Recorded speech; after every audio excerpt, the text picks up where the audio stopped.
Professor Yunus যেটা বলছেন সেটা আমি বলি, আমাকে নিয়ে দুইটা কথা বলা হয়েছে। হ্যাঁ কোথাও মাস্টারমাইন্ড শব্দটি ইউজ করে না। Mastermind is a bad word. Mastermind is a word, আপনি বলবেন যে হত্যাকাণ্ডের mastermind, mastermind always bad word. Professor Yunus not mastermind really শব্দটা ব্যবহার জনাব আলম, না নট না রিয়েলি মাস্টারমাইন্ড ব্যাড ওয়ার্ড না। কারণ কারণ মাস্টারমাইন্ড বলতে বুঝায় হচ্ছে কুশীলব। অনেক সময় আপনি এই যে এখন বিশ্বকাপ চলতেছে, আপনি দেখবেন একটা টিমের ধারণা চেঞ্জ করে দেওয়ার জন্য একটা মাস্টারমাইন্ড শব্দ ব্যবহার করে। জি, আমার কাছে শুনে আমি বলি মাস্টারমাইন্ড শব্দটা শুনে আমার কাছে খারাপ লাগে না। আচ্ছা আপনি বলেন, আপনি বলেন, আমার প্রশ্ন আছে। খালেদ ভাই আমি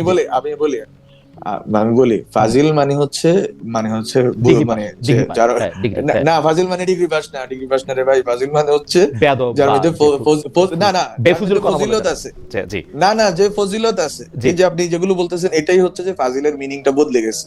মানে ফাজিল মানে হচ্ছে যার মধ্যে ফজিলত আছে, যার মধ্যে মর্যাদা আছে, যে মর্যাদাবান হইলো তাকে ফাজিল বলে। হ্যাঁ, এটা ডিগ্রি পাশের সমান। ঠিক আছে, না আমি যোগাযোগের ছাত্র ভাই, আমি কনোটেটিভ মিনিং আর ডিকশনারি মিনিং এর সেমেন্টিক মিনিং এর তফাৎ বুঝি। আমি তর্ক করব না, আমি শুধু দুইটা স্টেটমেন্ট, হ্যাঁ আপনি বলেন তো, হ্যাঁ মেক করি, হ্যাঁ বলেন, দুইটা স্টেটমেন্ট মেক করি। আমাদের শফিকুল আলম ভাই যে স্টেটমেন্টটা দিবেন অ্যাবাউট মি, এবং প্রফেসর ইউনূস যেটা দিবেন, এখানে মাস্টারমাইন্ড শব্দটা বলেন স্যার খুবই ক্যাটাগরিক্যালি শব্দটি ইউজ করছেন, ব্রেইন বিহাইন্ড। হ্যাঁ, এবং এই ব্রেইনস বিহাইন্ড আপনি যে কোনো ওয়েস্টার্ন ডিবেটে বা পলিটিক্যাল তর্কে এটা বলে যে হ্যাঁ he is one of the মানে কি বলা যায় people who have thought about these things. Okay. তো বিষয় হচ্ছে এটাকে বাংলাদেশে যে ফ্রেমিংটা করেছে, it has মানে made so much difficulty for me. So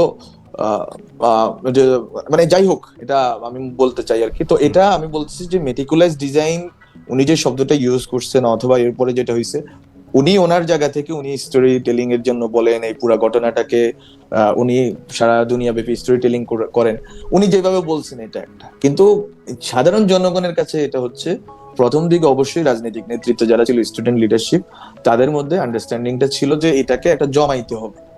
এবং জমছে যখন সরকার রিয়্যাক্ট করছে, এবং সরকার রিয়্যাক্ট খুব ব্রুটালি করছে, এবং ব্রুটালি করার কারণে সরকার অজনপ্রিয় হয়েছে। জনগণ বুঝতে পারছে যে ছাত্ররা যদি নামে এবং নেমে যদি শহীদ হইতে পারে, ওয়াই শুডন্ট উই,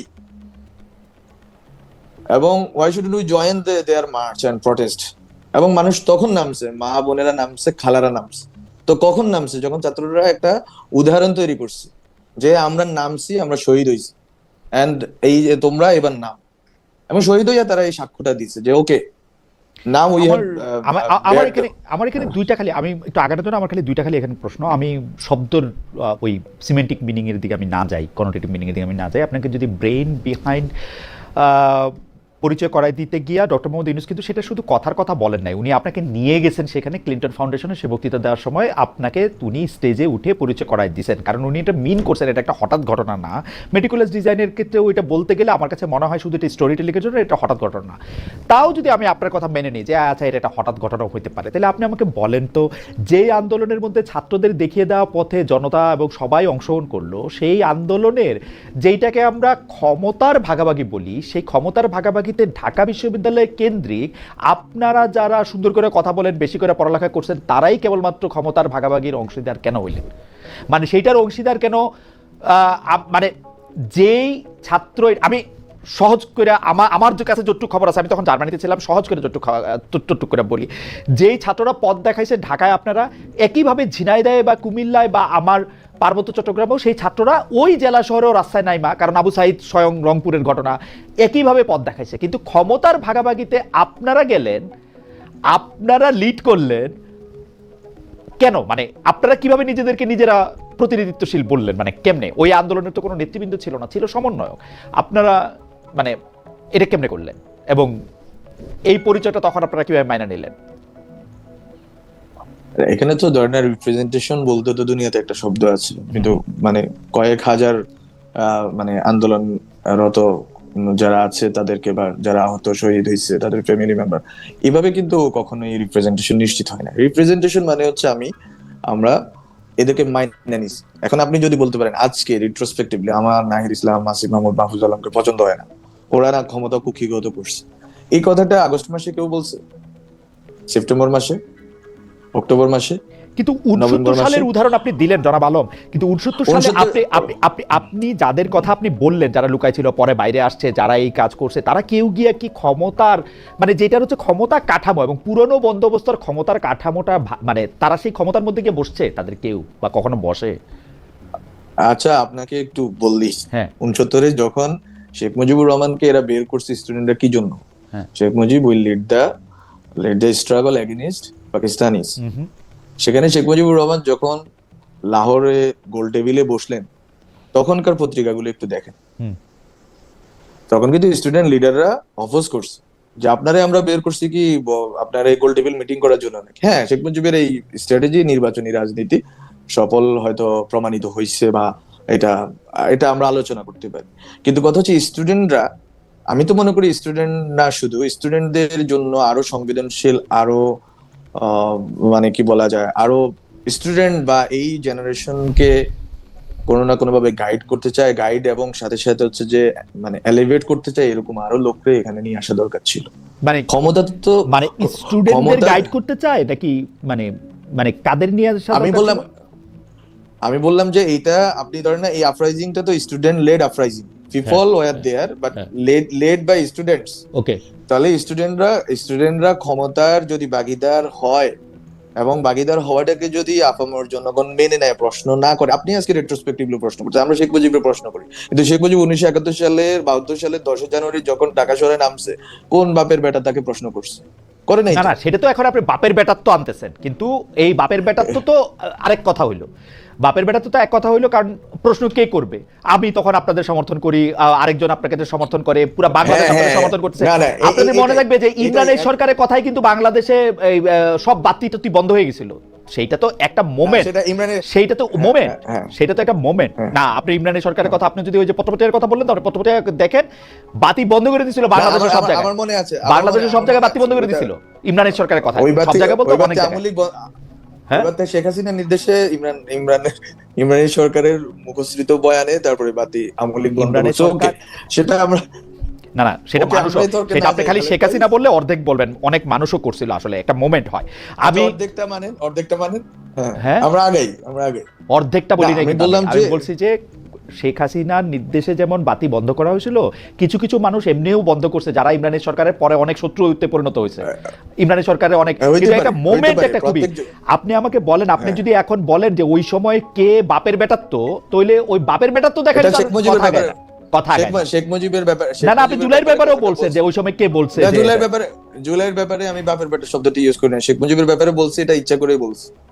কারণ ইচ্ছা করে বলছি এই জন্য, শেখ মুজিবুর রহমান উনি হচ্ছে যে আনডিসপিউটেড লিডার ছিলেন এই ইস্ট বেঙ্গলের, ইস্টার্ন বেঙ্গল, এবং উনি 71-এর পরেও ছিলেন। উনি 72-এর সংবিধান এবং এই পুরো প্রক্রিয়াটার ভিতরে উনি রাষ্ট্র ব্যবস্থা পুনর্গঠনের ক্ষেত্রে ওনার ব্যর্থতা এবং সব স্টেটসম্যানশিপ আচরণের অভাব, আরো হাজারো কারণে উনি উনি মানে মানুষের কাছে মানে একটা মিশ্র চরিত্রের মানুষ হয়ে গেছেন, এবং এখন তো ওনার মেয়ের কারণে মানুষ ওনাকে অপছন্দ করে। কিন্তু বিষয়টা হচ্ছে কি, আপনি যখন একটা ইতিহাসে বসেন, আমি কেন এটা বলতেছি, আপনি শব্দে পড়ে থাকেন না, আপনি যদি আগান, যেটা হচ্ছে আমি কেন কথাটা বলছি, যে লেজিটিমেসি যেটা, আপনি যদি ওই গভর্নমেন্টে স্টুডেন্টরা না হয়তো অনেক, আমি আপনাকে শুধু একটা কথা বলি, ওই সময় একটা পরিস্থিতি এরকম ছিল যে লেজিটিমেসি ক্রাইসিসে পড়তে হইতো গভর্নমেন্টকে। ওকে, হ্যাঁ, আচ্ছা ঠিক আছে, আমি শব্দের না আটকাইলাম, আসেন লেজিটিমেসি ক্রাইসিসটা নিয়ে যদি একটু যদি চর্চা করি, যে আপনাদের কাছে মনে হইলো যে এই একটা বিপ্লব করে একটা দেশের প্রধানমন্ত্রীকে আরেকটা দেশে হেলিকপ্টারে করে পাঠায় দেওয়ার পর ওই দেশে, উনি, আমরা পাঠাই দিই নাই, উনি পালাই গেছে। আচ্ছা পালায় যাওয়ার পরে যে দেশে সরকার নেই, তখন আপনার কাছে মনে হইলো যে এই দেশের আসলে লেজিটিমেসিটা এমনভাবে রাখতে হবে যে ওই প্রেসিডেন্টের কাছে গিয়ে আপনাদের শপথ নিতে হবে, একটা তত্ত্বাবধায়ক বা অন্তর্বর্তী সরকারের কাঠামো সংবিধানের মধ্যে খুঁজে বাইর করতে হবে, ওই বিচার বিভাগের 106 ধইরা ওইভাবে ওটা লেজিটিমেট করতে হবে, ওইটা কেন মনে হইলো, মানে ওইটা কেন মাথায় আসলো? ওইটা মনে হয়নি রে ভাই, মানে বিষয়টা হচ্ছে যে যেটা ঘটছে সেটা, আর যেটা করতে পারতো সেটা নিয়ে যদি আমরা আলোচনা করি, আলোচনা রাত শেষ হয়ে যাবে, আমার এখানে রাত, আপনার ওখানে দিন। সো আচ্ছা, বিষয় হচ্ছে আপনার, আমার 5 তারিখ 6 তারিখ জিনিসটা কি, 5 তারিখ বিকালে সন্ধ্যায়ও যখন চ্যানেল 24 গিয়ে ছাত্ররা, ইনক্লুডিং মি, যখন আমরা কথা বলতেছি, এট দ্যাট টাইমও আমরা ভাবছি যে শহীদ মিনারে, ওই সময় অলরেডি শাহবাগ শহীদ মিনারে আমাদের প্ল্যান যে শহীদ মিনার থেকে সরকার গঠন করা হবে। শহীদ মিনার থেকে সরকারের শপথ হবে। আমি আপনাকে আমি ফ্যাক্ট বলতেছি, ওকে, এবং আমার যারা যারা আছে, যারা সহকর্মী আছেন, বেঁচে আছেন, ওরা আল্লাহর রহমতে ওদেরকেও জিজ্ঞাসা করতে পারে।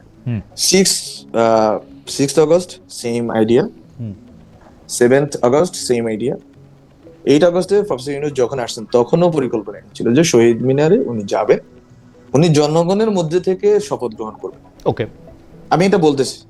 ফলে আপনি এটাকে কিভাবে সংবিধানের কাঠামোটা কেন লাগে, কেন আমরা সংবিধান বলছি যে 72 সংবিধান চাই না, হ্যাঁ, কেন আমরা অনেকগুলো সংবিধানকে নিয়ে কেন এত মানে মানুষের ভিতরে এত এত এত কথাবার্তা, হ্যাঁ, এটা তো শুরু হয়েছে, আমরা শুধু বলি নাই, এটা রাষ্ট্রীয় সংস্কার আন্দোলন আসাদ কাইম থেকে শুরু করে বিএনপির লোকরাও বলছে, সব ধরনের রাজনৈতিক যারা বিরোধী দল ছিলেন ওই সময় তারা বলছে, এখন হয়তো তারা বলে টুলে গেছেন আর কি।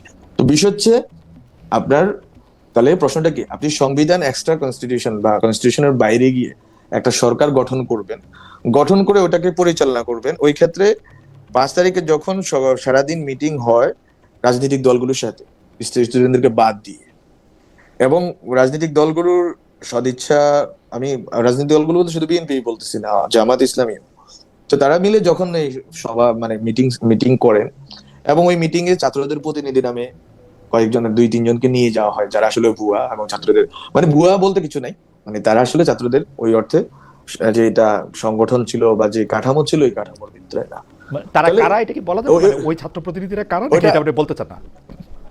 না, এটা আপনি চাইলে দেখতে পারেন, ওকে, অনলাইনে এটা আছে, দুইজন গেছে, এটা ওই দিনের নোটেও আছে, বঙ্গভবন থেকে যে প্রেস রিলিজ পাঠানো হয়েছে ওখানেও আছে। তাহলে কি একটু So you can বলবেন see that. বলবেন আমাদের দর্শকদের একটু? না, আমার তো নাম মনে নাই রে ভাই, আচ্ছা, আমি ঠিক, তো আচ্ছা, ওদের মনে নাম নাই, রাখতে আচ্ছা, হয়তো ঠিক পারবো আছে, না, ঠিক আছে, ওকে, হ্যাঁ, ওকে, নাম মনে রাখতে পারবো না, কিন্তু আমি আপনাকে রেফারেন্সটা দিয়ে দিলাম বঙ্গভবনের ওই দিনের প্রেস রিলিজটা, ওকে, প্রেসিডেন্ট অফিস থেকে যেটা বের হয়েছে।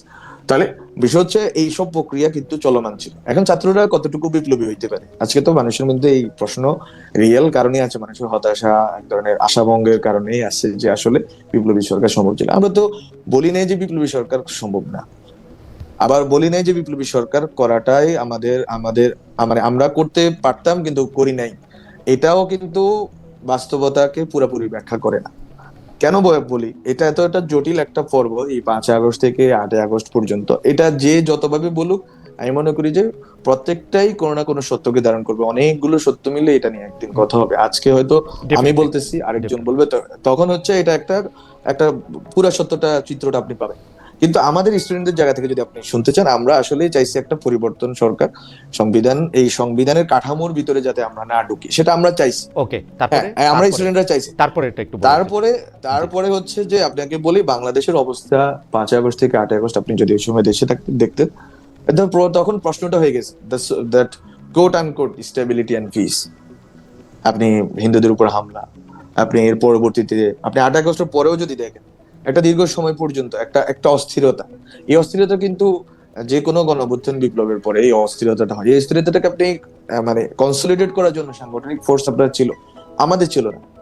আমাদের পুরা বাংলাদেশে যে বিপ্লবী ফোর্স থাকা দরকার, যাদেরকে দিয়ে আপনি কনসলিডেট করবেন পাওয়ার, এবং পাওয়ার কনসলিডেট করে একটা সরকারকে আপনি নিয়ে আসবেন, যে সরকার খুব দ্রুততার সময়ে কিছু সংস্কার, কিছু গুরুত্বপূর্ণ পরিবর্তন, রাষ্ট্রীয় প্রতিষ্ঠানগুলো পরিবর্তন করে নির্বাচন দিবে।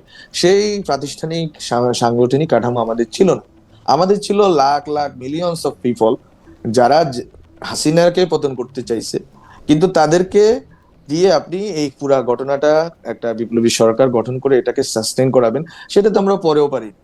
যদি প্রফেসর ইউনূসের গভর্নমেন্টের, আমাদের গভর্নমেন্টের যদি আপনি ব্যর্থতার যদি একটা কারণ যদি কেউ শুনতে চায়, আমি বলবো এটা হচ্ছে পলিটিক্যাল কমিউনিকেশন ডিসঅর্ডার। যে আমরা কমিউনিকেশন করতেছি কার সাথে, আমরা 8 আগস্টের পরে আমরা গভর্নমেন্টে, আমি তো গভর্নমেন্টে ঢুকছি 28 আগস্টে, আমি স্যারের সাথে আমি ছিলাম হচ্ছে as a specialist, and I had to deal with many political issues. তখন আমরা কিন্তু কল দিতাম বিএনপি নেতাকে। আমাদের তো কোনো নেতা নেই ভাই, আমাদের তো আছে সাধারণ জনগণ। সাধারণ জনগণ তো বিএনপিও করছে, জামাতও করছে, কেউ আওয়ামী লীগ ফ্যামিলিরও ছিল, কেউ হচ্ছে বিভিন্ন ধরনের মানুষ।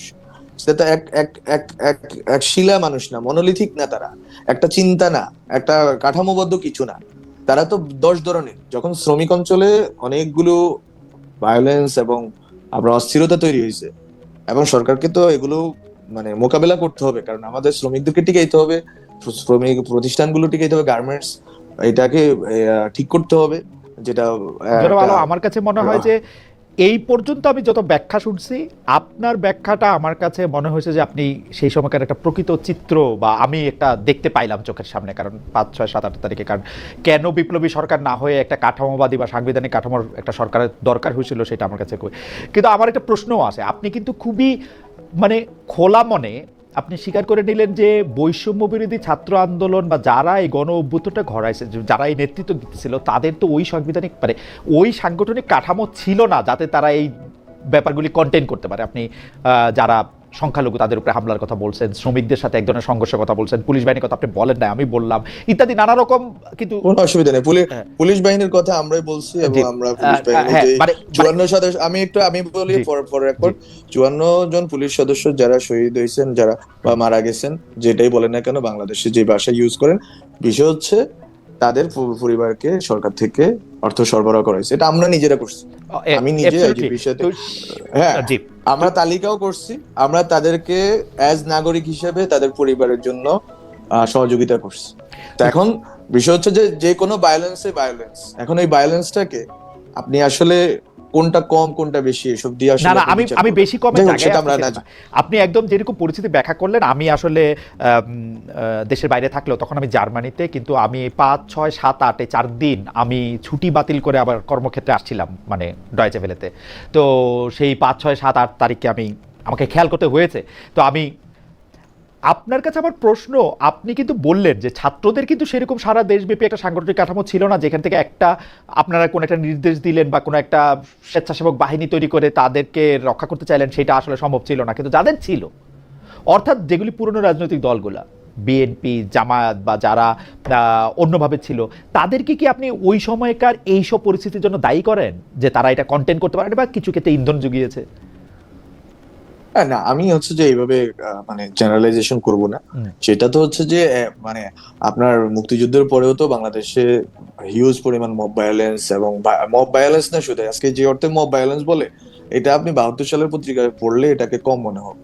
হ্যাঁ, এগুলো আমরা বলতে চাই না, কারণ আমরা হচ্ছে যে আমরা মানে এগুলো হচ্ছে যে ইতিহাসের পিছিয়ে ইতিহাসকে বয়ানের বিরুদ্ধে বয়ানের যুদ্ধ করে আসলে কত দূর অগ্রসর হওয়া যায়, সাধারণ মানুষ দেখছে স্টুডেন্টরা কত দূর কি করছে। তো যাই হোক, এটা শুধু মিডিয়া ন্যারেটিভ দিয়ে সবকিছু ম্যানিপুলেট করতে পারলে হাসিনা আজকেও ক্ষমতায় থাকতো। তো মিডিয়া যারা চেষ্টা করতেছে, এই চেষ্টা আসলে ফলপ্রসূ হবে না। সাধারণ ছাত্ররা কিন্তু ঘরের ভিতরে আছে, যেই মা জন্ম দিছে ওই মায়ের সাথে আছে, যেই বাবা জন্ম দিছে ওই বাবার সাথে আছে, যে চাচা দেখছে এতদিন ধরে ওর সাথে আছে। ফলে ছাত্রদের বিরুদ্ধে আপনারা হচ্ছে যে অনেকগুলো ন্যারেটিভ সেট করবেন আর সাধারণ জনগণ এটা বিশ্বাস করবে, এটা সম্ভব না। তো যাই হোক, সেটা করুক, কিন্তু বললাম যেটা যে 72-এর পরে এই ঘটনাগুলো ঘটছে, এটাকে কন্টেইন করার যে প্রশ্ন হচ্ছে কন্টেইন তো সাধারণ জনগণ করছে। আপনি যদি জানার চেষ্টা করেন, আমি মনে করি ওই সময় জিনিসগুলো ডকুমেন্টেড হওয়া দরকার ছিল। আমি জানি না কেউ করছে কিনা, ডাকাত আসবে, আসবে বা বিভিন্ন রকম অনেক ধরনের গুজব সত্য মিলিয়ে যেই অবস্থা তৈরি হয়েছে, বন্যার পরিস্থিতি তৈরি হয়েছে, একবারে 2 সপ্তাহ করে তো বন্যা হয়েছে বাংলাদেশে। এর আগে মানে আপনারা দেখছেন যে প্রত্যেকটা মন্দিরে ইসলামী আন্দোলন, কওমির আলেমরা, আমি ওদের কথা বলতেছি, সাধারণ সবাই করছে, কিন্তু ওদের কথা এই জন্যই বললাম যে ওদের ভিতরে সংবেদনশীলতা জুলাই তৈরি করতে। যারা মাহফুজ, আপনি বলতেছিলেন আমরা আপনাকে হারিয়ে ফেলছিলাম, তো আপনি বলতেছিলেন এর মধ্যে আপনি যখন ছিলেন না তখন দুজন দর্শকের দুটো মন্তব্য আমি একটু পড়ে শোনাইছি। একটা হচ্ছে যে পাওয়ার স্ট্রাকচার নিয়ে প্রশ্ন করেছেন যে আপনি পাওয়ার স্ট্রাকচারের বাইরে, মানে প্রশ্নটা আপনি শুনতে পাচ্ছেন নিশ্চয়ই। মন্তব্যটা হচ্ছে এরকম: মাহফুজের পলিটিক্যাল স্ট্রাকচার না থাকার কারণে ইন্টারিম ফেল করেছে, যেটা উনি বলছেন জনাব আসাদুজ্জামান মাসুম, রাইট। কিন্তু তাহলে মাহফুজ এখনো কেন স্ট্রাকচারের বাইরে, এখনো কোনো স্ট্রাকচারের বাইরে কেন, পলিটিক্যাল কোনো দলে কেন নাই? এইটা হচ্ছে ওনার প্রশ্ন। আরেকটা প্রশ্ন হচ্ছে যে সেটা কিচেন ক্যাবিনেটের প্রশ্ন, সেটা আমি পরে করব, আপনি কন্টিনিউ করেন আপনি যেটা বলতেছিলেন যে সেই সময়কার অবস্থা বলতে গিয়ে। না, আমি বলতেছিলাম যে সেই সময় মানুষের মধ্যে যেই আপনি স্পন্টেনিটি দেখছেন, হ্যাঁ, এবং মানুষের মধ্যে যে দেশ প্রেমটা দেখছেন, আমি জানি না এটা কেউ কভার করছে কিনা, আমি জানি না যে এটা আসলে ডকুমেন্টেশন করে এটাকে অনুভব করা যাবে কিনা। আমি অনুভব করতে পারছি যে মানুষ নিজেরা রাস্তাঘাটে পাহারা দিচ্ছে, গান বাজনা করে পুরা ঢাকা শহর, মফস্বল শহরগুলো নিরাপত্তা নিশ্চিত করছে, গ্রামে গঞ্জে পর্যন্ত হিন্দুদের মন্দির রক্ষা করছে। আপনার বন্যা হওয়ার পরে সাধারণ মানুষ নিজেদের, আমি নিজে দেখছি এটা টিএসসি তে, যে যে মাটির ব্যাংক ভেঙে এসে টাকা দিয়ে গেছে। না জনাব আলম, আমি যে জায়গাটা কথা বলছিলাম যে এগুলি আমি একদমই অস্বীকার করবো না, কারণ আমি দেখছি যে ধরেন উত্তরা থেকে মতিঝিল পর্যন্ত সারা ঢাকা শহরে বিভিন্ন ফ্ল্যাট বা অ্যাপার্টমেন্ট পাহারা দেওয়ার ঘটনা যেরকম হয়েছে, গ্রামে গঞ্জে এরকম হয়েছে। আমার কথা হলো যেই দুষ্কার কর্মগুলি ঘটছে সেইগুলি কন্টেন্ট কেন করা যায় না? মানে 1971 সালে বা 72 সালে ঘটছে, বা 71-72 সালে পরবর্তী সময় ঘটছে বইলা কি আর আমি এইটা কেন ঘটছে সেটা দেখতে চাবো না? মানে এবং আরো একটা জিনিস আমি বলি যে আমি কিন্তু খুব মনে করি যে আমাদের জেনারেশন খুব মনে করে যে আগের জেনারেশন খুব ভালো ছিল, এই জেনারেশন, কিন্তু আমি এর উল্টাটা মনে করি। অনেক ক্ষেত্রে যোগাযোগ ব্যবস্থার একটা সাংঘাতিক দাঁড়ানোর ফলে মানুষের অনেক সচেতনতাও বাড়ছে। এখন মানুষকে পিটায় মাইরা ফেলবে, অন্যজনের ঘরে গিয়ে আগুন দিয়ে দিবে, পুলিশ অফিসারকে মাইরা ফেলবে, থানায় গিয়ে আগুন দিয়ে দিবে, এইটা মানে এবং যেটাকে আমরা জয়লাভ করতেছি বলতেছি সেটা লাভ করার পরে ওইটা কেন ঘটলো বলে আপনার মনে হয়? আমি তো বললাম সেটা তো আপনি দেখতেছেন একটা ছোট অংশ, আচ্ছা আপনি বড় অংশটা দেখতেছেন না। আমি আপনাকে একটা কথা বলি, সেপ্টেম্বর অনওয়ার্ড, আপনি সেপ্টেম্বর 2024 অনওয়ার্ড আপনি হচ্ছে যে ভায়োলেন্স এগেইনস্ট মাইনরিটি আপনি দেখাইতে পারবেন না ওই অর্থে। খুবই র্যান্ডম এটা। এরপরে আবার কিছুটা সার্চ হয়েছে মাঝে মধ্যে, কিন্তু এটা দেখেন আমি বলি তাহলে কন্টেইন করা গেছে। প্রশ্নটা হচ্ছে কন্টেইন করা গেছে, এবং কন্টেইন করছে কিন্তু ওই সময় পুলিশ ছিল না, ওই সময় অন্যান্য ফোর্স কিন্তু আমাদেরকে অতটুকু সহযোগিতা করছে কিনা আমি জানি না, কিন্তু ওই সময় সাধারণ জনগণ সহযোগিতা করছে, এই অভ্যুত্থানের পক্ষের লোকেরা সহযোগিতা করছে to appease and to control the situation. এটা কিন্তু খুবই গুরুত্বপূর্ণ একটা পর্ব বাংলাদেশে। আমি জানি না জনাব আলম আপনি কি আমার প্রশ্নটা এড়াচ্ছেন নাকি আমি আপনাকে প্রশ্নটা করতে পারতেছি না। আমার কথা হইলো যে আপনি সেপ্টেম্বর অনওয়ার্ড এগুলি করছেন, আমার কথা হলো আপনি জবাব দিতেছেন যে ভাই 16 কোটি 17 কোটি তো ঘটনা, এরকম ঘটনা 17টা ঘটছে। আমার প্রশ্নটা হইলো হাসিনা অন্যায় করছে, হাসিনা পালায় গেছে, এর মধ্যে সংখ্যালঘুদের যারা পুরাইলো, যারা ওই লোককে আক্রমণ করলো, তারা কারা আসলে? আপনারা কি এই জবাবটা দিবেন না যে তারা কারা? মানে হু আর দে? they are perpetrators, তাদেরকে আইনের আওতায় আপনি আনা হইছে, এখনো সুযোগ আছে, আনেন। আপনি এটা ফৌজদারি অপরাধ, আপনি লয়ার লোক, আইনটা তো পরে মানে এইটা করার মানসিকতাটা কেন? এবং সেই সময় অনেকে এটাকে সাপোর্ট করছে, এটা কারণটা কি? মানে ধরেন আমি তো সাপোর্ট করি নাই, আপনি করেন নাই, সেই জন্য কিন্তু আপনি আজকে সেই জন্য কিন্তু অনেকেই বলেন আপনি যেটা সাপোর্ট করেন নাই, আপনি যেটা বিরুদ্ধে দাঁড়াইছেন তার জন্য আপনাকে অনেক মূল্য দিতে হয়েছে। আমি জানি না, মানে এটা লোকের ধারণা, আপনি যেটা সাপোর্ট করেন না হোক না, কিন্তু যারা সাপোর্ট করছে তারা তো ভালো আছে, অনেকে আবার সেটা বলতেছে। তো সেই জন্য তো সাপোর্টটা যারা করছে সেই জায়গায় কারা করছে সেইটা তো আমাদের জানা দরকার।